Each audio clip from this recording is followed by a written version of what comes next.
Hi అండి. నిజమైన రుచిని ఆస్వాదించాలంటే కుండలో వండిన వంటకాలే బెస్ట్ అండి. సింపుల్‌గా ప్రాన్స్ పులావ్‌ని ఎలా చేయాలో చూడండి. స్టవ్ పైన కుండను పెట్టుకొని మంటను లో ఫ్లేమ్‌లో పెట్టుకొని 2 టేబుల్ స్పూన్ల ఆయిల్, 1 టేబుల్ స్పూన్ నెయ్యిని వేసుకొని బిర్యానీ మసాలా సరుకులు వేసుకొని ఫ్రై చేసుకోవాలండి. ఒక పెద్ద సైజు ఉల్లిపాయ తరుగు వేసుకొని ఫ్రై చేసుకున్న తర్వాత ఒక టమాటా తరుగు, 3 పచ్చిమిర్చి వేసుకొని ఫ్రై చేసుకోవాలి.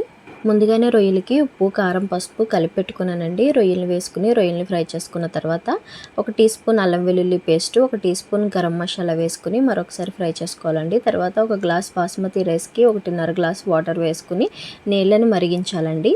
నీళ్ళు మరిగిన తర్వాత 10 నిమిషాలు ముందుగా నానబెట్టుకున్న బాస్మతి రైస్ని వేసుకుని రుచికి సరిపడా ఉప్పు వేసుకుని 5 నిమిషాలు మీడియం ఫ్లేమ్లో పెట్టుకుని ఉడికించుకోవాలండి.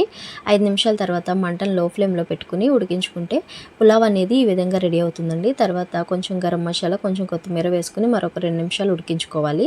స్టవ్ ఆఫ్ చేసేసి మరొక 5 నిమిషాలు పక్కన ఉంచుకొని సర్వ్ చేసుకుంటే చాలా టేస్టీగా ఉంటుందండి. Please subscribe.